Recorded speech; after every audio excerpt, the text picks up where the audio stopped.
A jet bridge worker tried to push a father holding his dog, but the baby's hat camera captured everything, and the footage made headlines. A jet bridge worker shoved the father while he was holding his dog, thinking no one would notice. He didn't realize the baby's hat camera had captured every second, about to make headlines worldwide. The moment the push landed, the cabin's power balance flipped. Subscribe if you believe arrogance collapses instantly when real authority rises. The shove came before Dr. Cale Renner even had time to speak. Torrin Vale stepped into his path without warning, both hands pushing forward with a force that rippled through the jet bridge's metal floor. Cale tightened his grip around his small son, Leron, pulling the child close to protect him from the sudden impact. Vex, the trained support dog at Cale's side, reacted immediately, lowering into a defensive stance, muscles rigid, his eyes locked on the man blocking their way. The humming tunnel of the Harvenport jet bridge echoed the moment, the metallic vibration making the push feel sharper, louder, and more intentional than anything accidental. Cale steadied himself, boots scraping against the grated walkway. "Excuse me," he said, trying to keep his voice even, though his heartbeat thudded in his ears. Torrin didn't move. The worker's jaw twitched, his expression caught between impatience and something colder. He glanced briefly at Cale, then at Leron, and the smile that pulled at the corner of his mouth didn't match any standard airport greeting. It felt more like a warning. From behind Torrin, another worker, Jaren Malk, whispered urgently, "Torrin, leave it. Not now." His voice trembled, his eyes darting toward a nearby wall panel as if something behind it demanded his attention. But Torrin brushed him off with a slight shake of his head. The tension pressed closer around Cale, turning the narrow bridge into a place that felt too tight, too quiet. The overhead lights flickered faintly, casting shifting shadows across the walkway. Leron babbled softly in Cale's arms, unaware of the danger, while Vex's ears angled sharply forward, picking up cues no human could. Cale took a breath, preparing to step around the worker, but Torrin shifted again, blocking him deliberately. The move was too precise to be an accident. It made Cale pause long enough for dramatic irony to tighten around him, because although he felt something was wrong, he couldn't know just how carefully this moment was being recorded. Leron's knitted hat, with its tiny safety camera stitched between the threads, blinked its small red light again. Silent, constant, watching everything. "What seems to be the problem?" Cale asked, keeping his voice calm for Leron's sake. His fingers adjusted their hold around his son's back, making sure the child felt secure. But his eyes stayed fixed on Torrin. "No problem," Torrin replied with an unsettling smirk. His tone made the words sound like the opposite of the truth. He stepped closer, close enough that Cale could smell the faint metallic scent of the jet bridge mixed with Torrin's hurried breath. "Just making sure you follow the rules." Cale frowned. "There's no one else boarding." Torrin's eye twitched. He didn't answer the question. His silence became its own kind of threat. Behind him, Jaren took another small step forward, worry etched across his face. "Torrin, seriously, that's enough," he said, but his voice barely carried over the humming of the air system. He looked at Cale with an expression that almost resembled apology, though fear sat heavy behind it. Something shifted inside Cale, a quiet alertness built from years of navigating high-pressure environments. He sensed that he wasn't just dealing with an irritated employee. There was something rehearsed in Torrin's movements, something purposeful in the way he positioned himself between Cale and the aircraft door. A faint scrape echoed from inside the wall panel behind Torrin, subtle but strange enough to make Cale's eyes narrow. The noise wasn't loud, but it didn't match anything he recognized. Maintenance work usually had rhythmic sounds, tools, footsteps, voices. This was a drag, a shift, a whisper of metal against metal. Torrin's smile widened when he saw Cale's reaction. "Just keep moving when I tell you to," he muttered, voice low enough that only Cale and the hat camera would catch it. Cale didn't move. His stance hardened, protective instinct rising like a shield. Lairon shifted slightly in his arms, and Cale whispered softly to him, reassuring him. Vex pressed forward, ready to intercept if Torin tried to touch Cale or the baby again. Jaren tried once more. "We weren't supposed to," he began, then bit his tongue when Torin shot him an icy glare. The air thickened. Something unsaid lingered between the two workers, something Cale didn't understand but could feel tightening around him. He wasn't meant to enter the bridge at this moment. He wasn't meant to see whatever was happening behind that panel. But he had. Torin exhaled sharply, almost as if making a decision. He stepped forward again, shoulders squared, blocking the path completely. Cale's pulse quickened as he braced himself. The moment hung in the air, long enough for the blinking red light on Lairon's hat to reflect off the metal railings, long enough for Cale to realize this wasn't an accident, long enough for foreshadowing to settle like a cold hand on his spine. And then Torin pushed him again, harder this time. The jet bridge vibrated beneath them. Lairon gasped. Vex barked loudly, the sound sharp and commanding. Kyle tightened his grip, feet sliding back an inch before catching on the ridged flooring. His heart hammered in his chest, and he met Torin's eyes, seeing a hint of satisfaction that chilled him deeper than the cold metal railing. Something far bigger than a rude shove had just begun. The jet bridge was no longer just a walkway. It felt like the start of a trap. The shove landed harder than Cale expected, snapping through his balance like a sudden shift in gravity. His shoulder twisted sharply, his shoes scraping across the grated jet bridge floor as he fought not to fall with his son in his arms. The metal beneath him vibrated from the impact, sending a hollow echo down the walkway. Vex reacted instantly. One sharp, warning bark, before planting himself between Cale and Torin with a protective stance trained through years of disciplined service. Torin did not back away. He didn't flinch, didn't apologize, didn't even pretend the shove had been an accident. Instead, he muttered, "Priority rules," his tone laced with irritation, though the bridge behind Cale remained completely empty. His eyes carried a simmering resentment, as if the words were meant to provoke rather than explain. Cale tightened his hold on Lairon, who whimpered softly against his shoulder. The contradiction hit Cale immediately. There was no priority passenger, no boarding rush, no reason for Torin's hostility. A warning spread through him like a quiet alarm. He steadied his breathing and shifted his weight, ready for whatever came next. Jaren Malk approached from the side, his steps hesitant. He kept glancing toward a sealed maintenance door halfway down the bridge, each glance quicker and more anxious than the last. His hands fidgeted at his vest, as though he wanted to intervene but lacked the courage. Kyle noticed every detail, the slight tremble in Jaren's jaw, the faint sheen of sweat on his brow, and the way he avoided looking directly at Torin.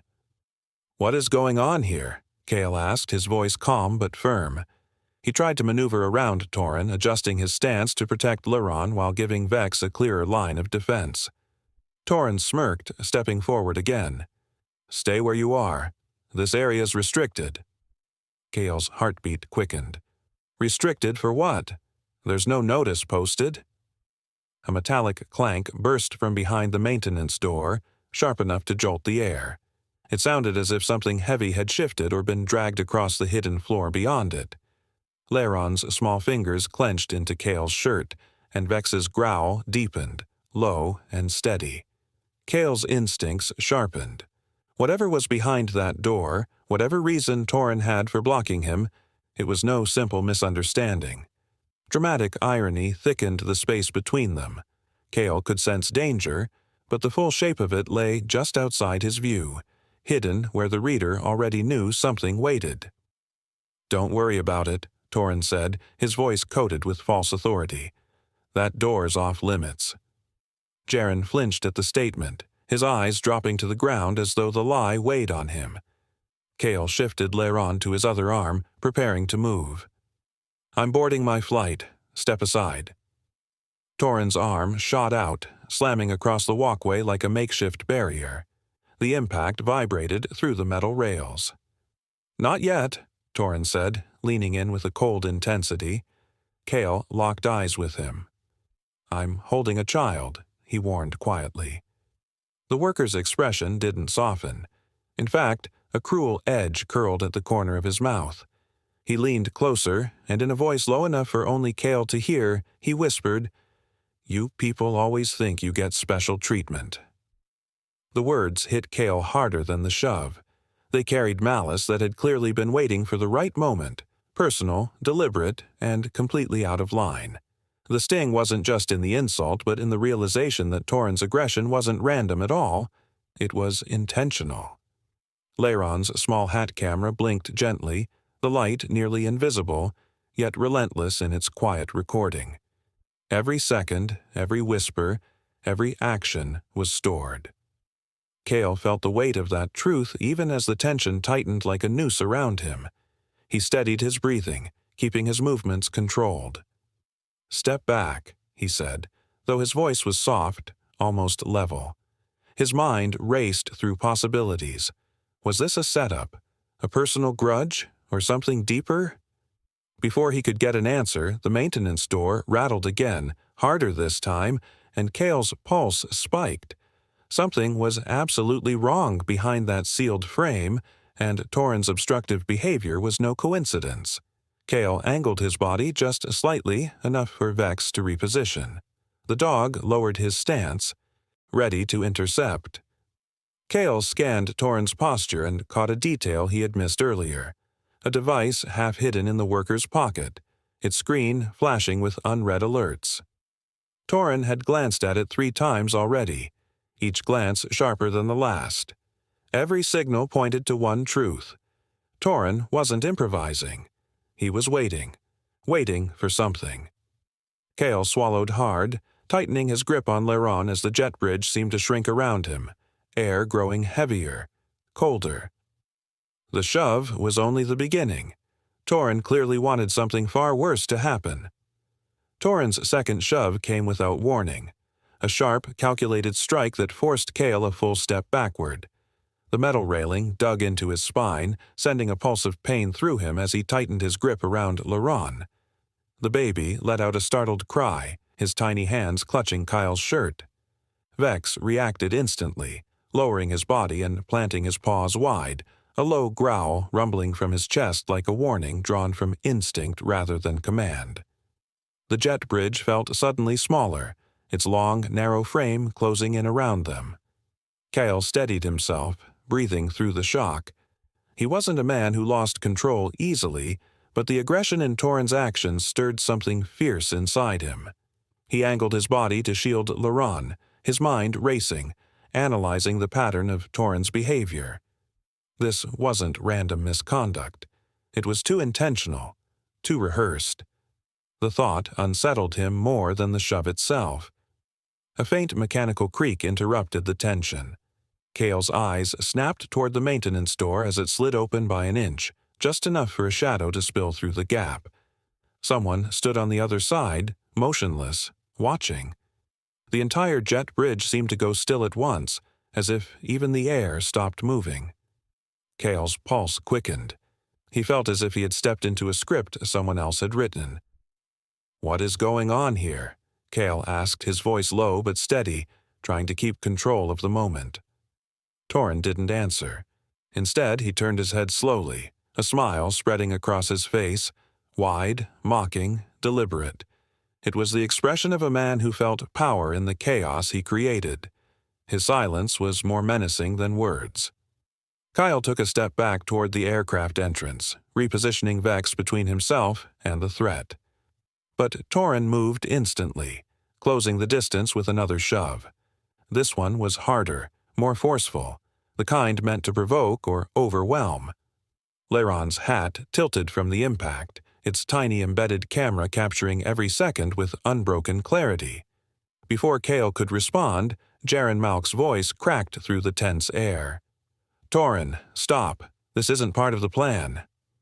His words were shaky, the kind that slipped out when fear broke past loyalty. Cale froze. Plan. That single word sent a jolt through him. It was the first piece of an unseen puzzle that hinted he had walked into something larger than a worker's outburst. He didn't yet know what the plan was, but dramatic irony surged. The reader could sense something hidden, dangerous, intentional. The maintenance door inched open wider. Cale's breath hitched as a third man stepped partially into view, Reddick Vorn, his posture tense, his eyes sharp. In his hands was a crate with airport seals already broken, the markings scratched and bent as if someone had forced them open. Cale didn't know what was inside, but Vex did. The dog stiffened, then barked sharply at the crate, a deep alarm sounding from his throat. The bark broke whatever illusion of control Torin still held. Torin lashed forward, delivering a shove so sudden and powerful that Cale was thrown sideways into the railing. His arm tightened desperately around Laron to keep the child from slipping. Pain shot down his ribs. The baby cried harder, his small voice echoing through the narrow metal corridor. Cale's fear twisted into fury. "Enough," he said, breath unsteady but voice firm. "I'm reporting you. This ends now." Torin laughed, an ugly, confident sound that carried no fear of consequences. His shoulders squared, and he glanced up toward the bridge cameras mounted along the ceiling. Only then did Cale notice the detail that changed everything.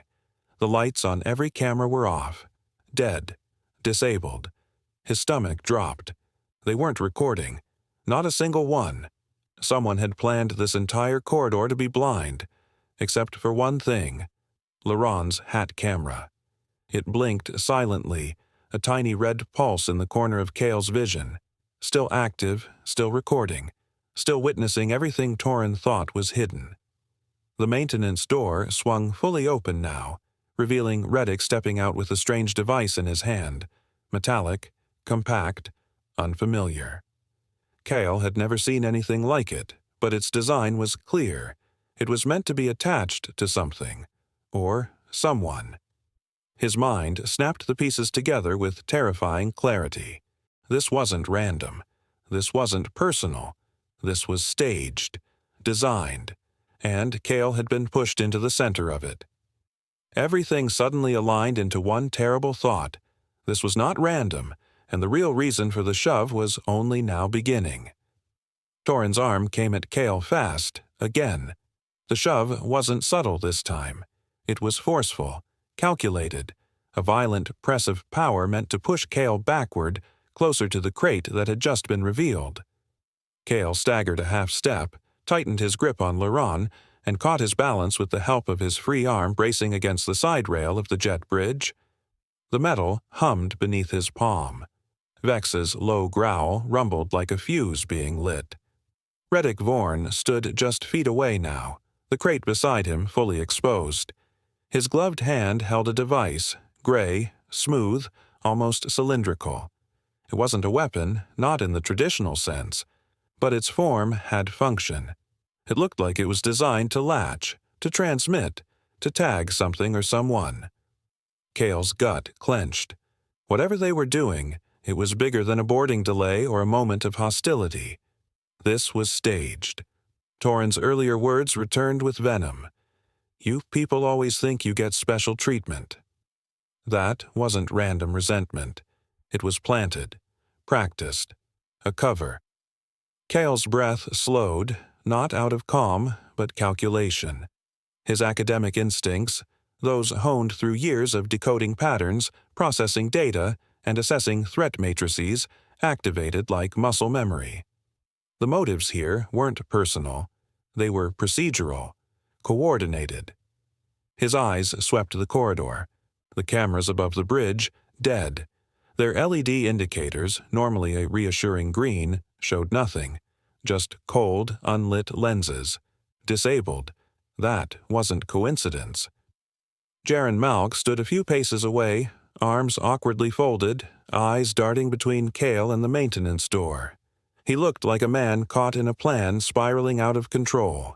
Then Reddick hissed under his breath to Torin, "Hurry, before the audit team reopens comms." Cale's heart skipped. They're using a blind spot. The realization landed hard. Someone had silenced communications between the bridge and aircraft temporarily.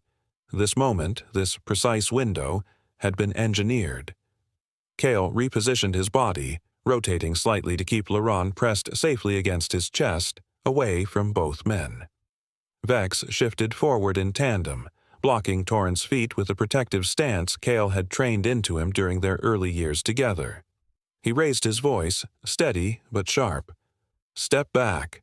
You're interfering with a passenger and a minor." Torrens smirked, eyes gleaming with malice. "You're the one interfering. Stay out of restricted inventory zones." Jaren flinched. Cale caught it instantly and pressed. "Then, what's in the crate?" Reddick didn't answer. Instead, he lifted the lid fully, revealing the inside contents. Cale blinked. Dozens, maybe hundreds of what appeared to be airline baggage tags, but not standard ones. These were unsealed, with back compartments pried open.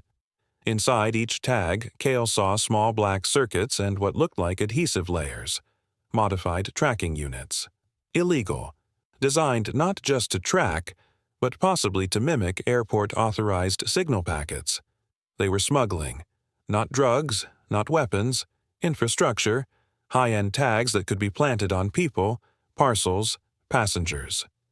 Torren lunged again, this time with his full weight behind the shove. His arm struck Cale hard in the chest, trying to push him off balance toward the crate. Cale twisted, shielding Laurent as his boots slid against the gridded metal floor. He grunted, catching himself on the rail again. Laron let out a high, frightened cry. Vex snapped forward, barking sharply, causing Torren to pull back on instinct. The hat camera on Laron's knitted cap blinked red, still recording. Reddick shouted, "We don't have time for this." His eyes flicked to the side of the bridge where a small intercom panel sat dormant. "If the aircraft door opens, it's over." Cale steadied himself, cradling Laurent tighter. His arms burned from the strain, but his focus was laser-sharp. His mind mapped every exit point, every motion, every variable. The moment was fracturing, and he knew it. "This is recorded," Kyle said, his voice low but lethal. "You assault me again. I'll have your names engraved on federal reports before we land." Torren scoffed. "You think anyone's gonna believe?" But he didn't finish. A sudden click echoed from behind Cale, a mechanical sigh of air pressure, then a faint voice. "Cabin door 1L unlocked." It was the aircraft door, opening earlier than scheduled. Cale didn't turn to look, but Reddick did. His body stiffened. No, that's too soon. Who triggered it?"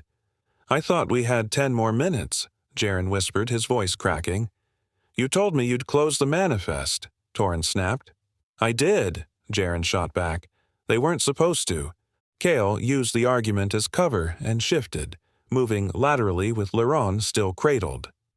Vex mirrored the move, keeping a body width between Cale and the crate. Cale's voice was calm now, but sharp as steel. "I want access to the aircraft. Now."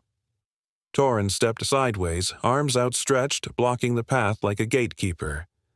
"You're not boarding until we clear," Cale cut him off. "You're not in charge anymore." His eyes narrowed on Reddick. "That's a tampering device, isn't it? You plant it, then use the footage to frame interference. It's a setup." Neither man answered, but their silence confirmed it. The jet bridge vibrated faintly under Cale's feet. Movement. Footsteps. Someone approaching from the aircraft interior. Reddick cursed quietly, snapping the lid of the crate shut. "We lost the window." Kyle heard the panic in his voice, and for the first time, he realized the upper hand was shifting. Laron stirred against him, small fingers curling into Cale's collar. The child's sobs had softened, but Cale felt the tremble in his chest. "You're safe," he thought. "I won't let them make you part of this." Torren stepped closer, jaw clenched, body trembling with frustration. "If you just kept walking, none of this would have been your problem." Kyle's answer was simple. "You made it my problem the second you touched my child." And behind him, the aircraft door opened fully, flooding the jet bridge with fresh light. Cale tightened his grip on Laron. Every sense in his body told him the moment had tilted. The narrative was breaking apart. And somewhere, deep inside, he knew. The push was no longer the danger. The plan behind it was far more explosive. The aircraft door clicked and hissed as it opened unexpectedly and ahead of schedule. The metallic sound sliced through the tension like a blade, freezing everyone on the jet bridge. Torrin Vale's posture stiffened as two figures stepped out. One wore the crisp uniform of a pilot, Captain Darren Volan, his face unreadable beneath the brim of his cap. The other, lean and composed in a dark airline blazer, held a thin tablet and bore the unmistakable emblem of Aerovar Systems' Ground Auditing Division. Silence settled, oppressive and thick. Jaron Malk was the first to move, jerking his hand toward the open crate beside Reddick Vorn. "It's just, lost baggage inventory," he stammered, voice high-pitched and shaky. The auditor didn't even glance at him. His eyes swept the scene, taking in the crate, the sealed maintenance door, the lack of authorized personnel, and the proximity between Cale Renner and the obstructive worker. Cale saw the window open, finally. He tightened his hold around Laron, whose tiny hands were clutched into his jacket, and raised his voice with steady resolve. "This worker physically assaulted me. I have it recorded." The sentence landed like a thunderclap. Torrin blinked, jaw tightening. He scoffed, chuckling dryly, attempting to pivot. "Misunderstanding. He got in the way while we were working." Cale didn't break eye contact. "It's all here," he said, nodding toward the soft blinking light on Laron's hat. "Audio, video, everything. From the moment we stepped on the bridge." Torrin's eyes flicked to the hat for the first time, truly noticing it. The flicker of recognition in his expression was brief, but telling. Dramatic irony soaked the air. He had no idea he'd been recording himself into a corner. The auditor stepped forward, tapping rapidly into his tablet, his voice even. "Mr. Vale, please explain your interaction with the passenger." Torrin's mask cracked. His voice sharpened. "He tried to interfere with security inventory. Look at where he's standing. He was obstructing an operational zone." Cale's stomach dropped. That was it. The trap was set, and now sprung. They were trying to frame him as someone tampering with restricted aviation equipment. Federal territory. A charge like that could destroy a career. But this time, Cale had leverage. Captain Volan's voice cut in. "Ground crew, stand by. Cabin control, review jet bridge camera feed, cross-check for audio discrepancies." Behind him, Kyle could hear muffled acknowledgments through the open aircraft cabin. The shift had begun. Jaron fidgeted, his glances darting between the crate, the auditor, and Kyle. Reddick, silent and calculating, began slowly sliding the strange device back into the crate, hoping no one would notice. Cale's pulse quickened. His mind kept repeating the same two facts. The onboard security logs were active, and Laron's hat camera had been recording from the first second. It might be enough. Then his phone buzzed. A blocked number. He hesitated, glancing at the screen. Laron shifted in his arms, sensing the tension in his father's muscles. Cale answered, holding the phone low against his ear. A synthetic voice, flat, almost inhuman, spoke just one sentence. "Step away from the crate and stop talking, or the rest of the footage won't survive landing." Cale froze. For a heartbeat, the world narrowed to just that voice. Cold, controlled, calculated. The message was clear and terrifying. Someone else was watching. Someone with access beyond the bridge, beyond the plane. Someone with reach. The call ended. No number. No trace. Kyle lowered the phone slowly. His eyes locked on the crate. His thoughts began to spiral, not with panic, but with precision. Who had his number? Who had access to monitor a hat camera live? Why threaten the footage unless they feared what it contained? He didn't say a word, but something in his face changed, his expression sharpened, resolved. The pilot noticed it. The auditor noticed it. Even Jaren, pale and trembling, seemed to understand something had shifted. Cale handed the hat camera, still recording, to the auditor. "This has a backup stream to the cloud," he lied, loud enough for everyone to hear. "Try erasing it, you'll trigger the upload." The bluff was risky, but necessary. Jaren's face turned to stone. That line, spoken with such confidence, was enough to throw chaos into the plan. The bluff worked. Jaren looked as if he had seen a ghost. Cale took a breath, then turned to the pilot. "Check the system logs. This section of the bridge was never scheduled to be opened. It's off manifest." The auditor's fingers moved quickly. The tablet blinked. Within seconds, confirmation appeared. No authorization. No work order. The bridge section had been listed as sealed. Torin's face drained of color. Then, from the far end of the bridge, a clatter, sharp and metallic, rattled through the hallway. An emergency access alarm began to chirp, low but insistent. Captain Volan pressed a discreet relay on his wrist and murmured something into the cabin line. Cale realized then the pilot had already activated the security chain. Guards were en route. Torin turned his head slightly toward the sealed maintenance door, but it was too late. From both ends of the terminal, footsteps thundered closer. The trap had reversed. The smirk was gone from Torin's face. His shoulders tensed, hands curling slightly as if deciding whether to flee or double down. Cale stood firm, pressing Laron protectively against his chest. The push, he realized, had never been about power or insult. It had been a trigger, something to create noise and distraction while the real operation slid through unnoticed. But not today. Security boots echoed louder. Cale didn't move, because what had started as a father being shoved on a jet bridge had just cracked open something much deeper, an unauthorized drop, hidden in plain sight, caught on a child's blinking hat. And the moment was no longer just about clearing his name. It was about exposing the system that tried to bury the truth. That moment proved it. This wasn't just an airport assault. It was tied to something far more dangerous. Cale didn't flinch. The call had ended, but its threat lingered like a cold breath against the back of his neck. He stared at the crate, unmoving, calculating rapidly, not just who had his number, but why they were bold enough to use it mid-incident, mid-crime, mid-flight readiness. A threat like that wasn't improvised. It meant surveillance, access, infrastructure. Whoever was behind this wasn't just reckless, they were confident. The pilot took one glance at Cale's frozen posture and shifted tone. His voice was still composed, but there was tension beneath the surface. "Sir," he said, stepping forward, "please return to the cabin. We'll handle this."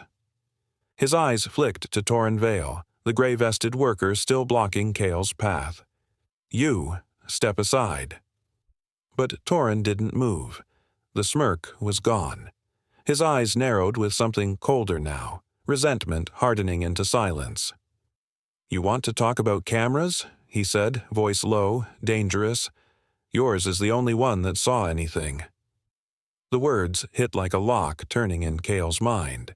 So the surveillance system had really been shut off. Official cameras were dead. The trap had been timed. And Torin wasn't bluffing. He was warning him. Behind them, the maintenance room door gave a soft, metallic click. Cale's eyes darted just in time to see Reddick Vorn vanish behind it. No noise, no rush, just gone. Cale moved forward deliberately, one step at a time, not showing fear. He reached into his coat and gently detached the knitted hat from Laron's soft curls. The baby whined at the sudden cold but stayed in his father's arms. Cale handed the hat to the auditor like a sacred artifact. "It's still recording," Cale said. His voice was calm but layered with subtext. "It's been recording since I stepped onto the bridge." Then, louder, making sure Jaren could hear him, "It's streaming to a secure cloud server." That wasn't true. The stream wasn't live, but the lie served its purpose. Jaren Malk, shaky, pale, sweating, visibly froze. His hand stopped halfway to his pocket. His eyes widened. He believed it. Cale saw the color drain from his face like ink washing off. Paper. Good, Cale thought. That's time-bought. He turned to the pilot. Check the logs, he said. There was no request to open this bridge section today. This segment's supposed to be sealed. This entire access zone is off manifest. The auditor didn't wait. He opened his tablet and his fingers flew across the screen. The terminal around them felt suddenly sharper, quieter. Kyle could hear the hum of his own breath. Seconds passed. Confirmation pinged. That's correct, the auditor said. His voice, clipped and urgent, cut through the air like a siren. This bridge section was marked closed as of 0600 hours. No override approved. This access was unauthorized. Torin didn't argue. His face had gone gray. The smirk was long gone now, replaced by something heavier, like the realization that whatever they'd planned, it had just unraveled. Then the sound erupted. A loud, violent clatter rang from the far end of the walkway, metal slamming against metal, sharp and frantic. It came from behind the sealed maintenance door. An alarm followed. Not a passenger alert, an emergency access trigger. A red light pulsed in the upper corner of the bridge. Someone was trying to re-enter from the inside. Cale didn't speak, didn't breathe. The pilot immediately reached for his comm badge and said just 2 words. Code Transit. The reaction was immediate. Through the side access panels, guards began to appear. 2 from the far end of the terminal corridor, another from the aircraft's rear side catwalk. They moved quickly but without chaos, each one knowing this was a real response, not a drill. Their boots clanged against the grates of the jet bridge. The click of radios and the low hum of drawn tasers echoed down the narrow metal corridor. Torin finally broke. He turned to run, not toward the plane, but toward the maintenance door, the one Reddick had slipped into. But Cale had already adjusted his footing. Before the guards could intercept, a shape shot forward from the floor. Vex. The support dog lunged like a missile, silent, precise, and trained. His jaws didn't clamp down, but his weight and movement pinned Torin hard against the wall, halting him in one clean motion.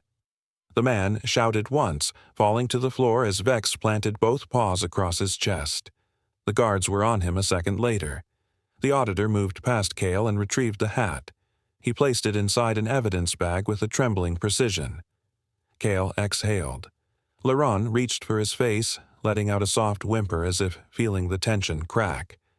Cale held him closer, eyes sweeping the scene one more time. The bridge, now filled with uniformed security, no longer felt like a trap.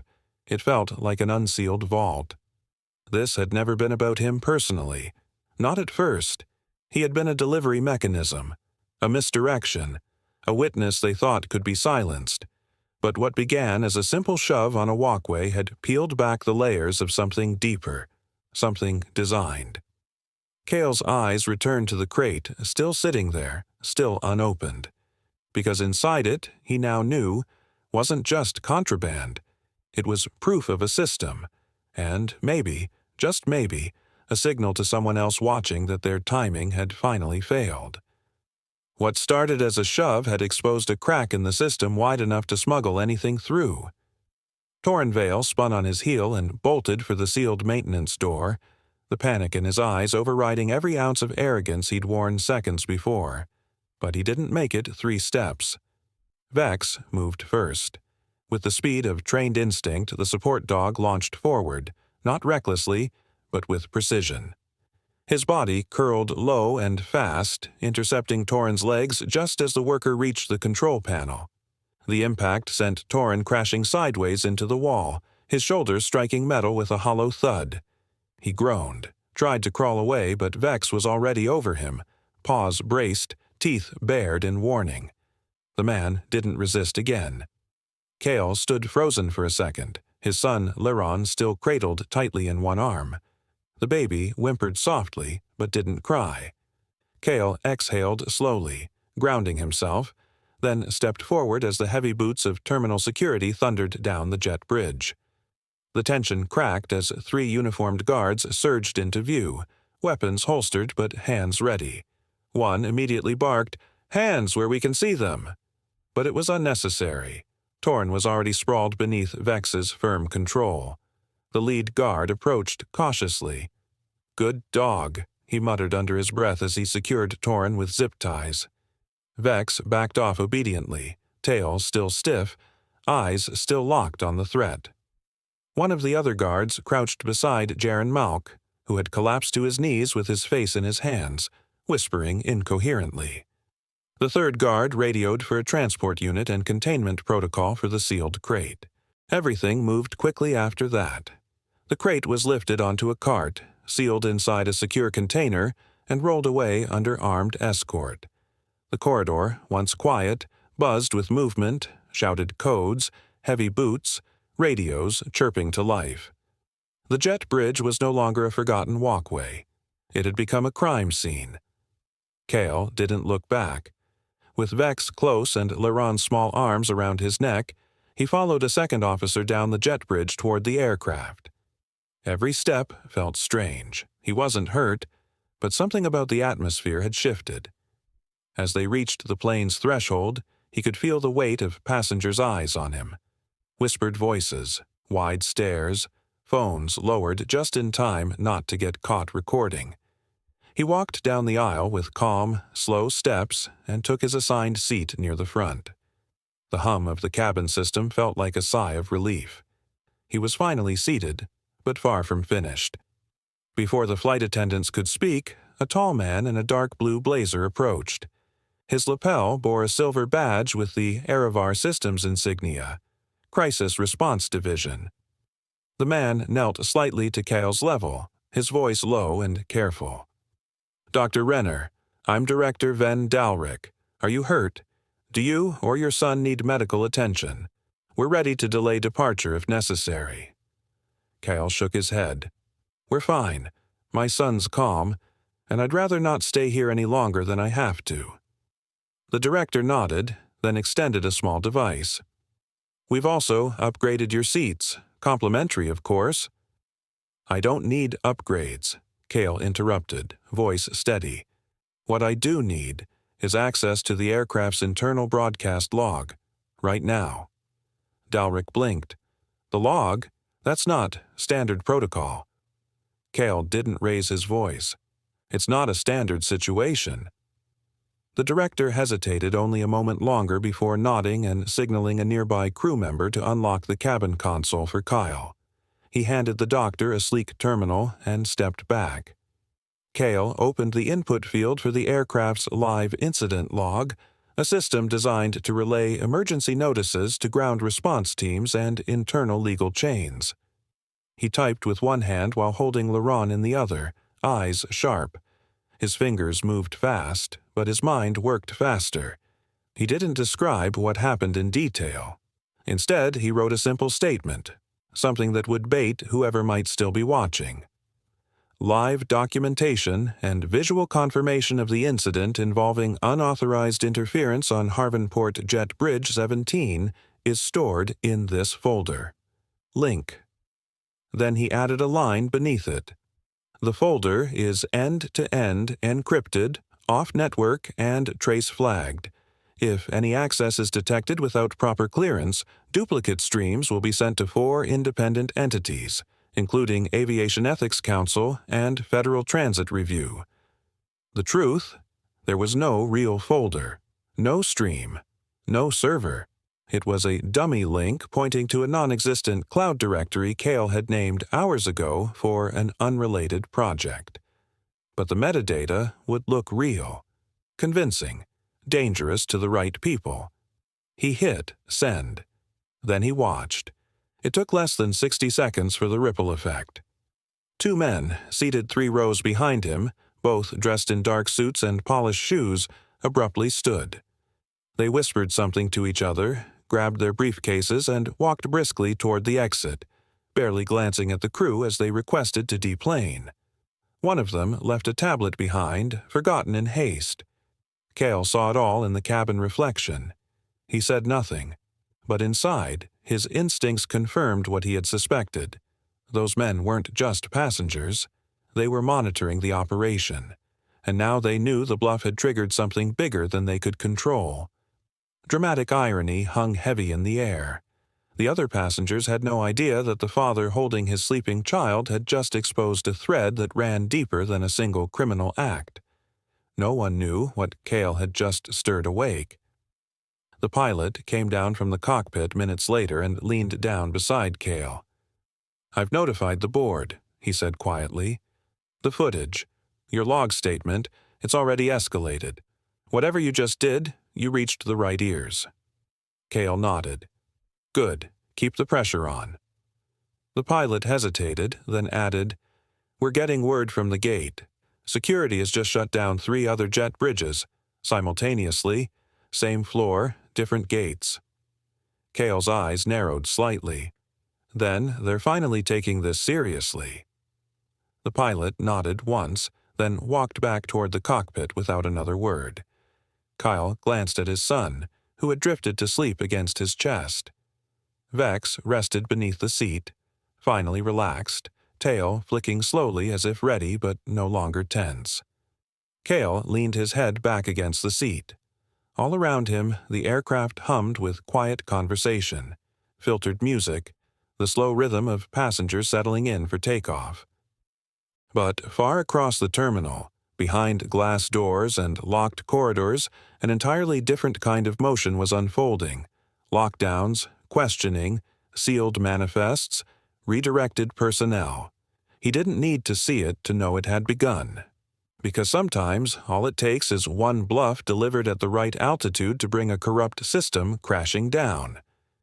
And while Cale held his son with calm eyes, across the terminal, chaos began to spread. The worker smirked, confident his shove would go unpunished, unaware that every angle, every witness, and every second had been recorded for a viral exposure. If you believe cruelty under a uniform always folds when strategy meets unstoppable evidence, hit subscribe now, because justice never hesitates. The plane's engines roared to life, taxiing down the runway just 22 minutes behind schedule. But for Cale Renner, the sound didn't register. He sat in 3A, motionless, arms wrapped tightly around his sleeping son. Laron's small hand curled against his father's chest, unaware of the storm that had just barely been evaded. Vex, their loyal support dog, lay curled at Cale's feet, alert but still. The JetBridge incident replayed in Cale's mind like a corrupted loop, each moment more sinister the longer he considered it. The push, the crate, the fake explanation, the hat camera, and above all, that phone call, that voice. It wasn't the voice of Torin, nor Reddick, nor anyone he had encountered during the boarding nightmare. It was smooth, almost synthetic, distorted in a way that was too clean to be an accident. A message, not a conversation. A warning from someone watching. But how? And why now? The cabin lights dimmed. Kyle stared at the seat back in front of him, his thoughts refusing to settle. Across the aisle, a man in a business suit shifted uncomfortably. Another, 3 rows back, tapped rapidly at a device with no airline logo. Cale clocked it all. He wasn't paranoid, he was focused. Every detail now mattered. The moment the wheels touched down at Delmere Skyport, the silence broke. Cale expected to be met by airline staff, maybe a low-level manager offering apologies and a gift voucher. Instead, 2 unfamiliar men were waiting at the jet bridge. Neither wore uniforms. One held a leather badge wallet, the other a plain black tablet. Their expressions were unreadable. "Dr. Renner?" the taller one asked. Cale stood slowly, Laron now stirring in his arms. Vex followed without command. "I'm Inspector Darnell from Federal Transport Compliance. This is Inspector Core. We'd like a word before you leave the terminal." Cale gave a single nod. No resistance, just quiet resolve. They led him to a secured meeting room near the terminal's internal operations wing. It was stark, white walls, a frosted glass panel, one security camera above a static-filled monitor. Core opened the conversation. "We've reviewed footage from onboard systems and partial transmission logs. But most importantly, we've seen the recording from your son's hat. Cale's eyebrows raised slightly. Already? Darnell nodded. We were alerted mid-flight. The pilot forwarded a flag. The content triggered 2 security protocols. Cale exhaled and began recounting everything. Calmly, factually. The false claim of priority passengers, the physical shoves, the broken crate seals, the threat over the phone. He paused only when Laron shifted in his arms. We've had suspicions of internal bypass networks, Darnell said gravely, but this is the first with proof. He gestured toward Cale's bag. The hat camera, is it still intact? Cale placed the knitted cap on the table. Still recording. I said it was uploading to the cloud. It wasn't, but someone believed it was. Cor frowned. That bluff may have saved you. Kyle nodded, but the edge of his thoughts remained sharp. It wasn't Torin who made that call. The agents exchanged a look. That's the problem, Cor said. This may go far beyond a few corrupt workers. Before Cale could respond, his phone vibrated. A new email. No subject line. No sender name. Just an attachment. He hesitated, then opened it. Inside was a single image. Laron, clutched in Cale's arms, his knitted hat blinking faintly. The angle was unfamiliar, not from Cale's viewpoint, not from a wall-mounted camera. It was elevated, distant, yet crystal clear. A top-down view that seemed almost aerial. Cale's heart began to pound. The image wasn't the unsettling part. It was the detail no one else would have caught. A faint red digital box had been overlaid around Laron's head. Not drawn by hand. Not artistic. It was an AI targeting overlay, standard in thermal or facial tracking software. Cale turned the screen to the agents. This was just sent to me, from an unlisted address, to my personal email. I never gave that out, not on the flight, not during deboarding, not even to your pilot. The room fell into silence. Inspector Darnell leaned forward. That is not from any authorized surveillance angle we have access to. Cor added, and it suggests someone had remote visual on your location the entire time. Cale's voice was low, meaning someone had access to both the bridge and the hat feed. Another pause. Then Darnell said it. This isn't just about an airport incident. It's something more structured, more dangerous. Cale's eyes never left the image on his phone. The red box around his son's head flickered on the screen as if still active. But the timestamp on the file, burned into the lower corner, was even stranger. It wasn't in English. It wasn't even in standard numerals. He stared at it, unsettled. A countdown? A code? A signature? The air in the room turned colder. Cor leaned back. We'll open a secure thread. You'll be protected. And we'll pursue the digital trace on that message. Kyle didn't reply. He didn't need to. His silence said it all. He looked down at Laron, sleeping peacefully, unaware of how close they'd come to something they weren't meant to see. Vex shifted beside him, sensing the unease that even humans struggled to understand. Cale finally whispered, more to himself than anyone else in the room. Cale now understood. This wasn't about one worker pushing a father. It was about who was watching from above. The fallout struck fast. It began the moment the footage from Laron's hat camera hit the aviation watchdog page.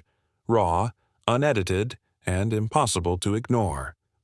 The opening frame showed Torin's hands slamming into Cale's chest, the baby's hat tilting just enough to capture the shock in Cale's eyes and the violent sway of the jet bridge.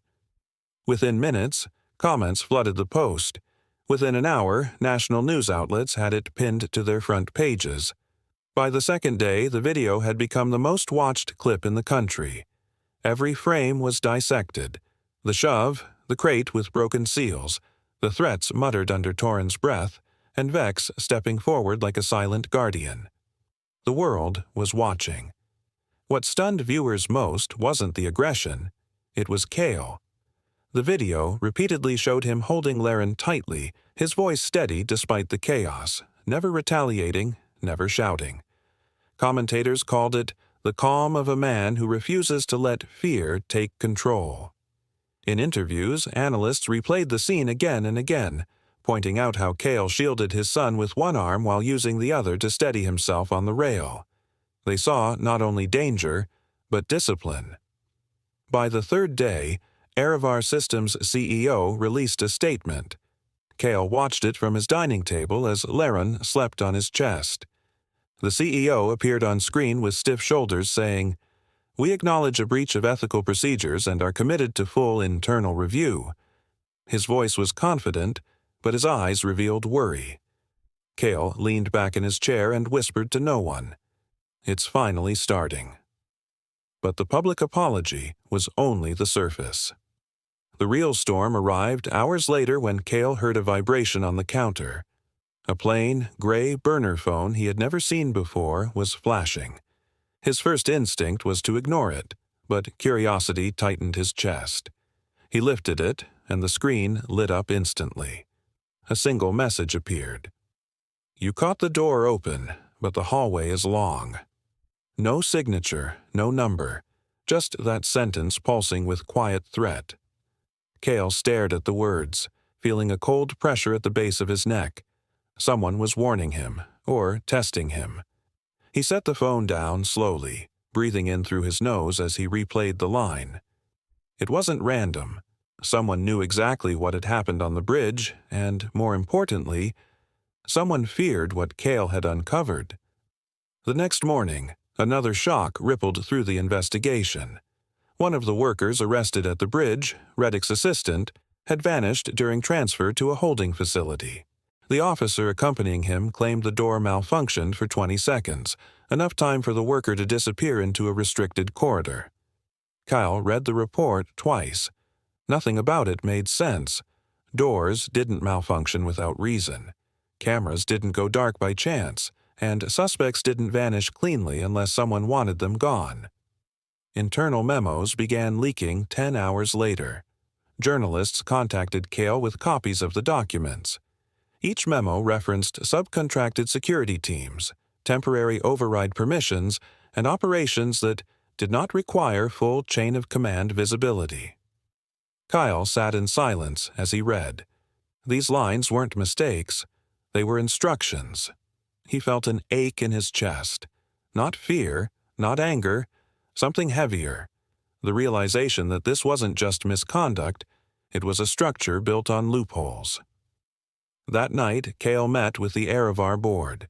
They sat in a polished conference room with tall windows overlooking the runway. The lighting was bright, but the atmosphere was tense. One board member asked, "What do you want in exchange for discretion?" His tone tried to sound formal, but his eyes darted nervously. Cale folded his hands slowly, keeping his voice controlled. "I don't want payment," he said. His calm delivery made the room shift uncomfortably. "I want transparency, and if you want me to remain cooperative, you will build a new protocol, with me overseeing its design." The board exchanged glances, some anxious, some annoyed, but none willing to challenge him. His evidence, now public, carried more weight than any title in the room. One member finally cleared his throat. "If we agree, this protocol becomes a permanent fixture." "Yes," Kyle replied, "and it prevents this from ever happening again." Silence followed, heavy, reluctant, then a slow nod from the chairman. It was the first victory in a much longer war. As Cale left the building, Laren asleep in his carrier and Vex trotting quietly beside him, he paused at the glass doors. The sunset reflected across the pavement, painting the terminal in soft gold. Cale tightened the strap around Laren's shoulder, feeling the weight of the moment settle into him. This wasn't over. Every sign pointed to something larger, deeper, hidden beneath layers of false paperwork and missing suspects. But he had taken the first step. And as he walked toward the parking lot, the burner phone buzzed again. Another message waited. Cale didn't open it yet. He simply pocketed the device and kept moving, knowing the next phase had already begun. Because the push wasn't the end of the story, it was the beginning of accountability. The hearings began less than 72 hours after the flight landed. Cale Renner entered the conference chamber in quiet focus, his eyes scanning rows of suited executives and legal advisors seated behind polished microphones. The cameras had already started rolling. At the center of the table sat a small, unassuming object, the knitted gray and blue baby hat that had become the story's symbol. Its tiny, embedded lens now pointed at no one, but Cale could feel the weight of its truth pressing down on everyone in the room. He didn't wait for theatrics. "My name is Dr. Cale Renner. I was traveling with my son Laron and our certified support dog Vex when we were stopped on Jet Bridge 9B at Harvenport Terminal. What happened there was not a mistake. It was not a misunderstanding. It was a structure designed to be invisible until someone slipped." The room fell silent. Cale placed the hat on the table. "I didn't bring this to prove guilt," he said. "I brought it to show that sometimes the smallest witness sees the most." As Cale outlined the sequence, Torin's initial shove, the unauthorized crate, the powerless cameras above, tension rose. The Erevar Systems security chief shifted uncomfortably in his seat. Cale continued, calm but relentless.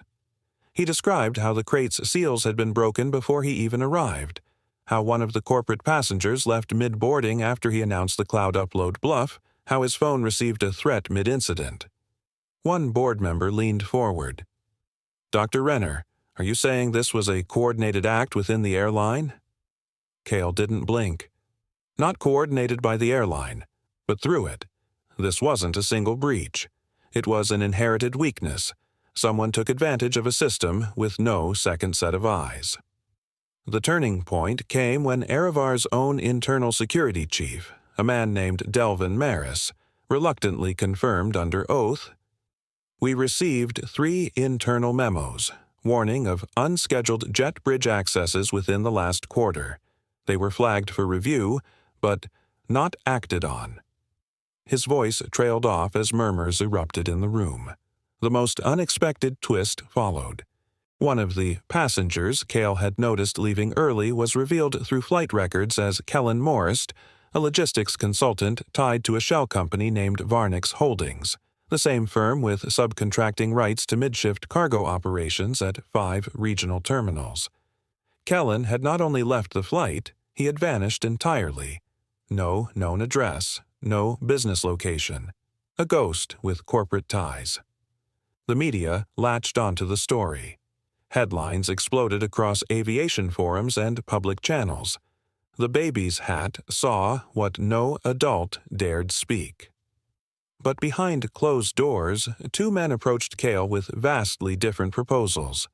The first, a representative from Erevar's Ethical Oversight Board, offered him a position on a newly formed task force focused on bridge accountability and cargo verification. The second, wearing an expensive watch and speaking with quiet urgency, made a different offer. "You can walk away. We'll offer you a financial settlement, 7 figures. Just agree to a non-disclosure clause. No more hearings, no more press." Cale studied the man for a long moment, then turned to Laron, asleep beside Vex in a quiet room down the hall. The toddler's chest rose and fell in steady rhythm, unaware that his knitted hat had changed everything. Cale stood slowly. "I'm not interested in buying silence." The man raised an eyebrow. "Then what are you buying?" Cale looked past him toward the window where sunlight streaked across the terminal roof. "Truth," he said, "and it's not for sale." He declined both offers, at least for now, but he walked out of the hearing with something far more powerful than a title or a payout: momentum. The conversation had shifted. Journalists stopped chasing shock, they started chasing answers. Whistleblowers began reaching out. Legislators called for formal reviews of jet bridge protocols nationwide. Civil aviation regulators placed Harvenport on their emergency audit list. And Cale, while calm on the outside, understood exactly what this meant. He wasn't just part of a story anymore. He was the start of the correction. Cale looked at Laron sleeping beside Vex and decided the only deal he'd make was with the truth. The announcement began not with applause, but with silence. Thick, expectant silence as Cale stepped up to the podium with Laron in one arm and Vex lying quietly at his feet. The press event, held just outside Gate 12 of Harvenport Terminal, drew officials from Erevar Systems, security contractors, ethics observers, and media crews from every major outlet. But Cale didn't flinch. He looked out at the room, held his son tighter, and spoke only briefly. "I didn't come here to accuse," he said plainly. "I came to ensure no father has to choose between silence and safety again." Behind him, the digital display pulsed with the official unveiling. Bridge Clear Protocol, a national standard for jet bridge integrity. But what mattered more was the second line that followed, projected boldly under the seal. Incorporating Laron's clause, live capture safeguards at all entry points. The clause, named after his son, was more than symbolic. It mandated that every access point, jet bridges, maintenance bays, ground transfer zones carry a body cam equivalent with continuous rolling memory, even for non-passenger personnel. What made it groundbreaking was its independence. Footage would route through a neutral oversight network, unalterable by airline staff. Cale didn't stay long at the podium. After his short address, he let the tech lead explain the system logistics, let the board chair highlight the new ethics initiative. But behind the staged lighting and policy slides, Cale's real work was only beginning. Later that week, inside a quiet conference room lined with locked briefcases and guarded exits, Cale met with Erevar's internal ethics officers, transit cybersecurity experts, and 2 whistleblowers who hadn't spoken publicly in years. One of them, a former gate operations supervisor named Malric Yorn, slid a set of photos across the table, images of crates nearly identical to the one found behind the maintenance door. They were marked as priority transfer loads, but the documentation had been faked. The same pattern repeated across 3 airports. "They moved them during mid-shift overrides," Malric explained, voice low. "No full scans, just rubber stamp clearance from a friend inside." Cale scanned the images carefully. Some of the crates were torn open in inspection, revealing knockoff consumer electronics. Others showed lead-lined interiors, an attempt to bypass detection altogether, and one crate, sealed in yellow plastic, had its contents redacted by the inspector's report. "Still under investigation," said one of the cybersecurity consultants, but the internal network logs suggest it was a prototype, not commercially listed. Cale leaned back, thoughts spinning. Every step forward revealed another hallway behind it. The more he dug, the more the pattern grew. Subcontracted ground staff granted access under aliases. Surveillance logs missing key time blocks. Chains of approval rerouted through dead terminals. And always, a lack of witnesses. But what startled Cale most was how many people came forward now that the hat camera footage had gone public. Quiet technicians, retired gate leads, a baggage handler from Veltrin International who had seen crates rerouted with similar seals, but was told to keep moving or lose the shift. The video had become more than a viral story. It had become a reason to speak. Back at home, Cale's life had changed almost overnight. Media requests flooded his inbox. Panel invitations arrived from institutions that had never returned his calls before. His name was floated as a possible candidate for the new Ethics Oversight Council being built within Erevar's partner network. But he declined them all. He didn't want a title. He wanted a system that couldn't forget. 1 week later, he returned to the same terminal under different circumstances. This time not with Laron on his chest, but in a carrier at his side as he reviewed a new series of reinforced access panel installations. Each of them now had an embedded camera node. Each of them logged entry in real time to an external, tamper-proof server. A contractor passed Cale a test feed screen showing a camera stream from Gate 16. "Full uptime, watermarked, rolling encryption," he explained. "You'll be able to see access history down to the second." Cale nodded silently. That night, he stood at the edge of Laron's crib, watching his son sleep soundly beneath the blue knitted hat that had started it all. The real hat, the one from the jet bridge, was now sealed inside an evidence vault, but he had kept a replica close, just to remember. The journey wasn't finished. There were more terminals, more names, more questions. But here, in this quiet moment, Kyle allowed himself to believe that something had shifted, something permanent. Because if one baby's hat could expose a lie, what could an entire system of truth reveal? The applause faded just as Cale stepped onto the polished floor of Harvenport Terminal's newly renovated Gate C-14, now transformed from the site of scandal into a place of symbolic reckoning. No music played, no dramatic fanfare, just the echo of his shoes on tile and the low murmur of attendees shifting in their chairs. The conference banner behind him read Gate Integrity Conference, Inaugural Assembly. It hung above the very spot where, weeks ago, Cale Renner had nearly been framed for interfering with airport security. Now, he stood there not as a victim, but as the keynote speaker. He paused at the podium, fingers resting lightly on the edges, letting the silence settle. Before him sat a mix of airline executives, security personnel, transportation investigators, and journalists. And in the front row, nestled between two protocol officers, sat his son, Laron, clutching a soft replica of his now famous knitted hat. The real one, with its tiny embedded camera, had been sealed in an evidence archive following the investigation.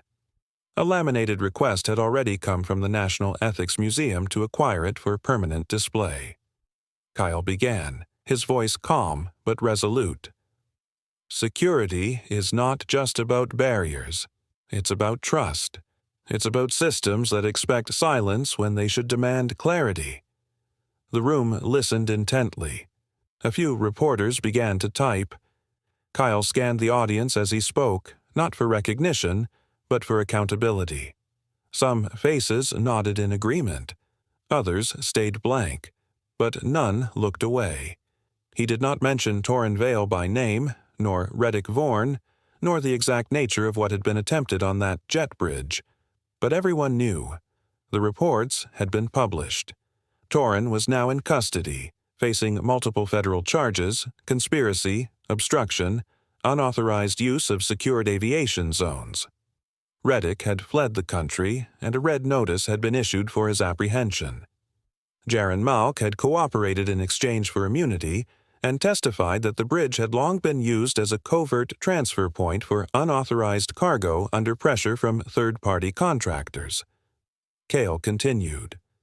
"We talk about fail-safes, about redundancies, but what happens when a system has only one pair of eyes? What happens when that one person is silenced, or worse, set up?" A faint murmur ran through the audience. Behind him, a large display screen showed an image of the new plaque installed at the gate wall. It bore just one sentence: "Integrity begins when silence ends." Cale concluded his remarks not with outrage, but with design philosophy. He spoke of systemic redesign, of transparency, of the dangers of access without oversight. He urged for every airport in the country to reconsider how trust was built, not just with equipment or clearances, but with people who had nothing to gain by staying quiet. As he stepped down from the podium, the room rose in quiet applause. Laron beamed as his father approached, and Cale knelt briefly to touch the replica hat his son was holding. It wasn't just fabric anymore. It was a symbol of the smallest voice witnessing the biggest truth. But the moment didn't last. As Cale turned to leave through the restricted exit, a security officer, young, suited, expression unreadable, intercepted him with a discreet nod and extended an envelope marked simply, "Anonymous."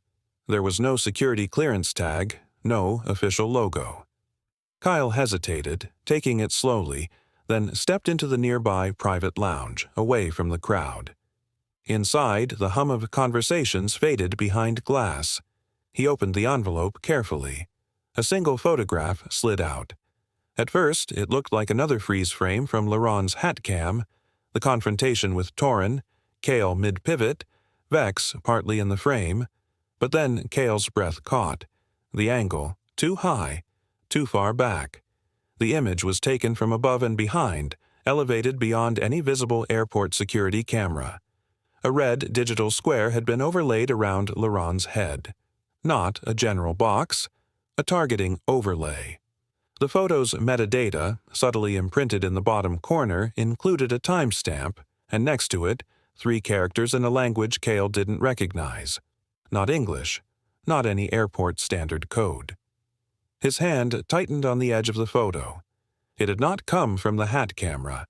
It hadn't even come from within the terminal. This image had been taken from something far more advanced, and from a place no one had admitted was watching. Cale's mind raced. Whoever had sent it didn't want to threaten him, but they didn't want him comfortable either. This wasn't a warning. It was a reminder. A breadcrumb in a trail that led far beyond Harvenport, Torin, or even Erevar systems. He stared at the image again, heart steady, jaw clenched, and he understood. This wasn't over. Cale's blood chilled, not because of what had happened, but because someone else had been watching the entire time. Cale turned the photograph over in his hand, the jet hum outside his window barely registering in his mind.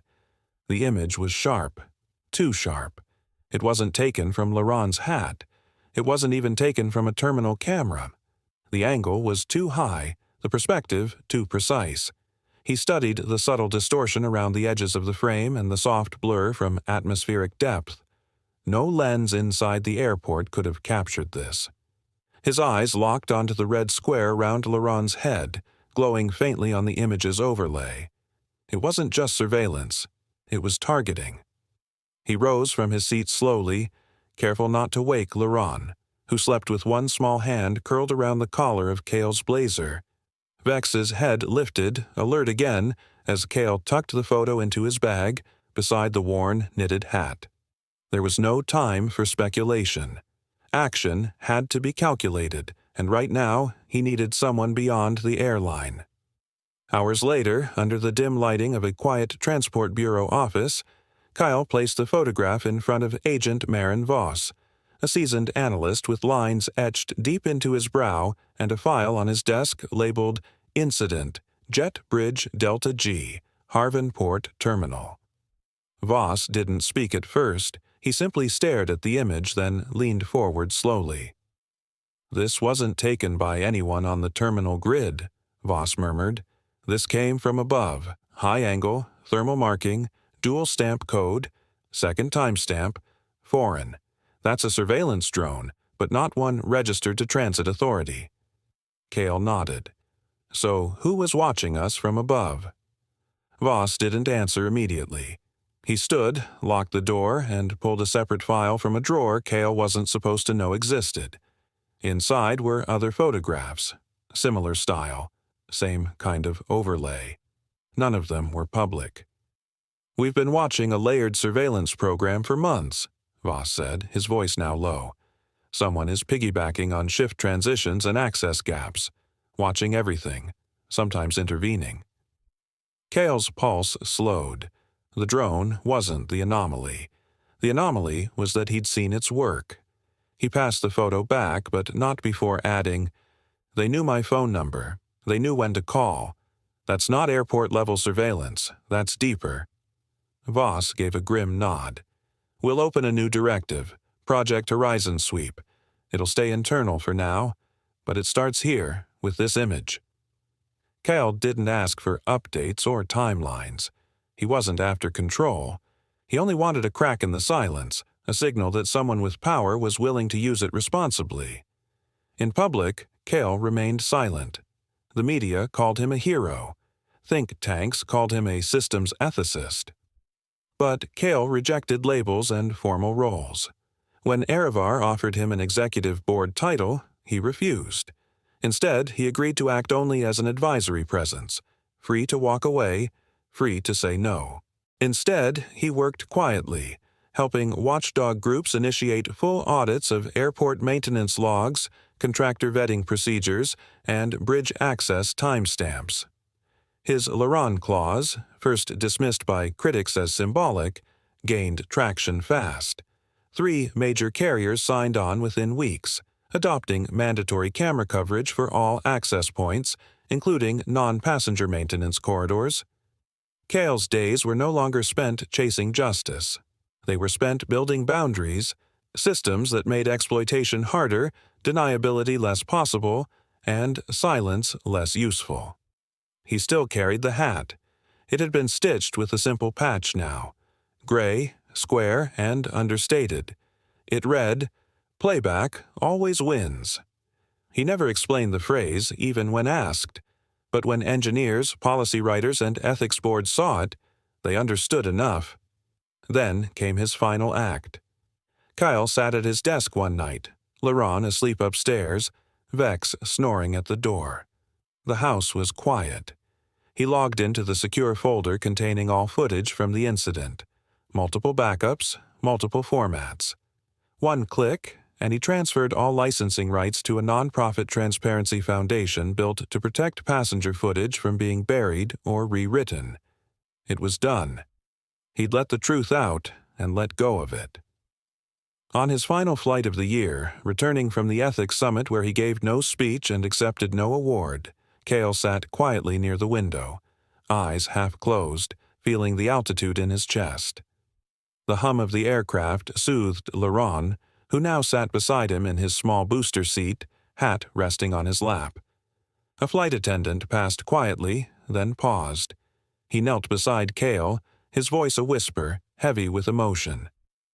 "My brother's alive because you caught what they were doing." Cale turned to him, studying the young man's face, tight with memory, softened by gratitude. He didn't respond immediately. He only looked out the window at the clouds beyond. Because the truth didn't just come from a push, it came from refusing to fall quietly.